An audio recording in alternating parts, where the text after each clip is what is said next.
Hi welcome back to మీ Tulasi Nirmala YouTube channel. బాగున్నారండి? మేమైతే చాలా బాగున్నాము. మీరు కూడా బాగుండాలని మనస్ఫూర్తిగా కోరుకుంటున్నాను. ఈరోజు సండే స్పెషల్ నేను వీడియోలో చూపిస్తున్నాను కదా. ఈరోజు ఇదేనండి మా ఇంట్లో చేపల కూర. మరి మీ ఇంట్లో మీరేం చేసినారో వీలైతే కమెంట్ చేయండి. మరి అంతకంటే ముందుగా ఈ ఛానల్ని ప్లీజ్ లైక్ చేయండి, షేర్ చేయండి, మీ యొక్క అభిప్రాయాన్ని తెలియపరచండి. అలాగే ఈ ఛానల్ మీకు నచ్చినట్లయితే సబ్స్క్రైబ్ చేసుకొని పక్కనే ఉన్న బెల్ ఐకాన్ని క్లిక్ చేయండి. అప్పుడే నేను చేసే ప్రతి ఒక్క వీడియోస్ మీకు నోటిఫికేషన్లో వస్తుంది. మరి ఈ యొక్క చేపల కూర నేను ఏ విధంగా తయారు చేసినానో ఈ వీడియోలో తెలుసుకుందాం రండి. ముందుగా ఒక 2 కేజీల చేపలు క్లీన్గా చేసి మనము పక్కన పెట్టేసుకోవాలా. తర్వాత మనము మసాలా ఏమేమి కావాలో ఆ మసాలా మొత్తం అంతా వేసేసి మనము మిక్సీ పట్టేసుకోవాలా. మామూలు మసాలాలో మనం ఏమేమి వేస్తామో అవన్నీ మసాలా దినుసులన్నీ వేసి నేను మసాలా పట్టేసి పక్కన పెట్టేసుకున్నాను. తర్వాత మనకి ఈ యొక్క చేపల కూరకి ఎంత ఆయిల్ అవసరమో అంత ఆయిల్ తీసుకోవాలా.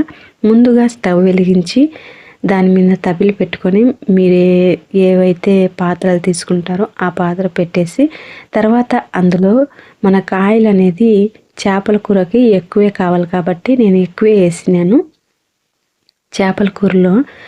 తర్వాత ఆయిల్ కొద్దిగా హీట్ అయిన తర్వాత జీలకర్ర, ఆవాలు, పచ్చిమిరపకాయలు, ఎర్రగడ్డలు, అలాగే కొద్దిగా కరివేపాకు ఇవన్నీ వేసిన తర్వాత అవి కొంచెము ఎర్రపడిన తర్వాత నేను మసాలా ముందే ప్రిపేర్ చేసి ఆడించి పెట్టేసుకున్నాను కదా. ఆ మిక్సీ పట్టిన ఆ మసాలా అంతా ఇందులోకి యాడ్ చేసేసినాను. తర్వాత ఇందులోకి నేను చింతపండు రసం అనేది వేసినాను. చింతపండు కూడా మనము ఈ యొక్క చేపల కూర చేసి ముందే నానేస్తే మనము అది మెత్తగా అయిన తర్వాత మనకి దాంట్లో ఉండే రసం అనేది ఎక్కువ వస్తుంది.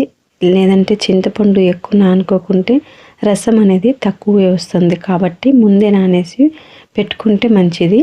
తర్వాత మనకి ఎంత నీళ్ళు అవసరమో ఆ వాటర్ పోసేసి సరిపడంత ఉప్పు వేసి తర్వాత మూత పెట్టేస్తే అంతే.